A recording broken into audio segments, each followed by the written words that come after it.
Hey everybody, it's Uvio back again with more devlog updates. I've been working on a lot of things since episode 3 and I'll try to cover everything that's happened up till today in this video. Before I get into it though, I want to thank you all for the incredible response to this series. It's really encouraging to see how many of you are excited to follow along. Speaking of which, if you want to follow along whenever I'm streaming, follow me on Twitch, link in the description. Also, apologies for the long wait, but as I mentioned in episode 3, this is a part-time project that I'm squeezing in whenever I have some time on my hands. Anyways, let's get started. Picking up where I left off in episode 3, I was finishing up the animation of a few different cycles, which I then imported into the content folder of the project. Overall, I wanted a few different animations for basic movement controls before starting to work on prototyping or blocking a level.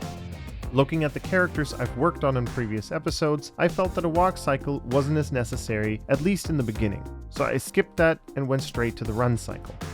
With that run cycle out of the way, I started thinking about transitional animations to make the character animation feel smooth and less poppy. That meant I was creating a few different in-between states, like going into run cycle from standing, coming to a stop after running, and landing after a jump. For good measure, I had also created a falling animation cycle.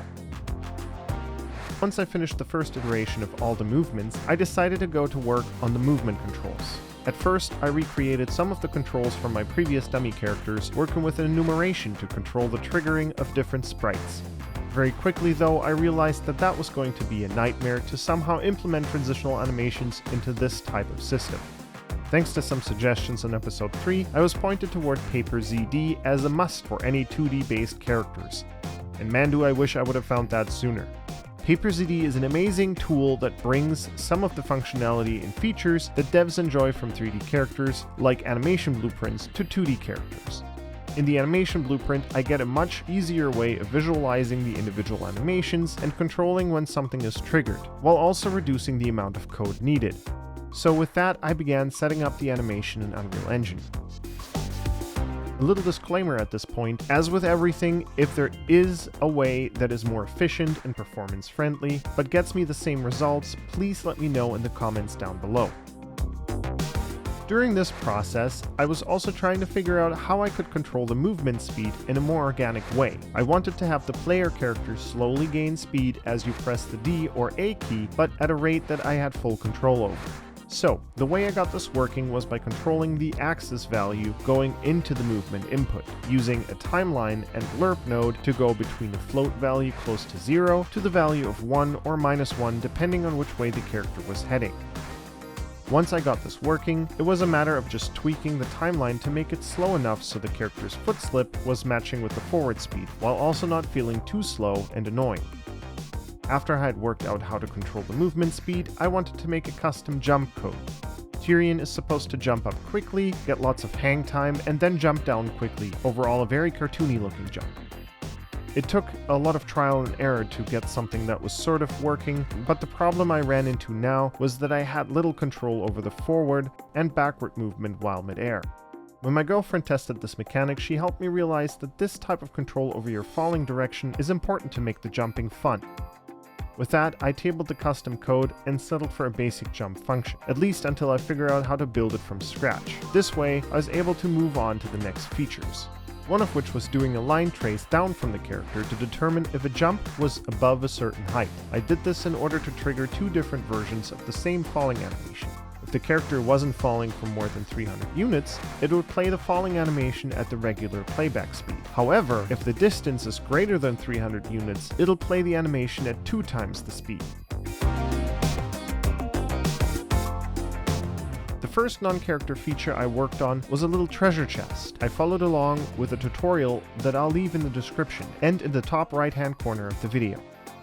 My intent behind this was to have a feature for a prototype level that will allow me to give out special types of rewards. In a later version of the game, I'd probably have different types of treasure chests, similar to Zelda. Maybe some give out boons, while others give out collectibles.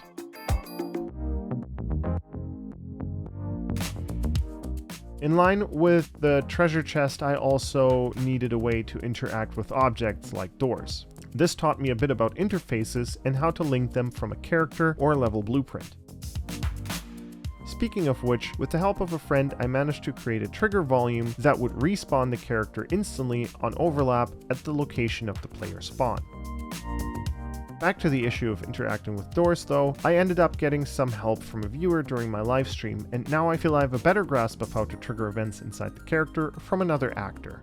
With this knowledge, I created a box collision that would link to another and have the character teleport when interacting. Beyond that, I also toyed around with a box collision that would rotate the character and camera 90 degrees to allow you to turn corners. I'm still undecided about that feature though.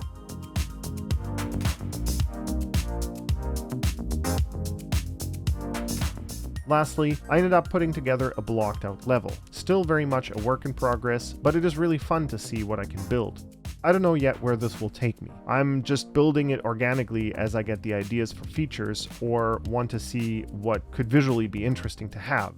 This is a process I enjoy a lot because it feels like I'm just building something with Lego. But the thing I'm looking forward to even more is working on the lighting in the level, creating interesting contrast, making the character pop, or just creating a scenery that's pretty to look at.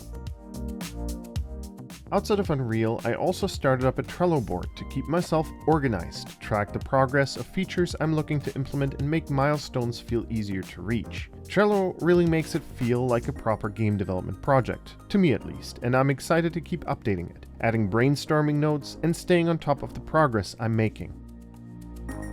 Anyways, this is where I'll wrap it for this episode. You're fully caught up with where I'm at right now. Although I forgot, I also made a little axe swinging around, testing to see if I can have something of an obstacle.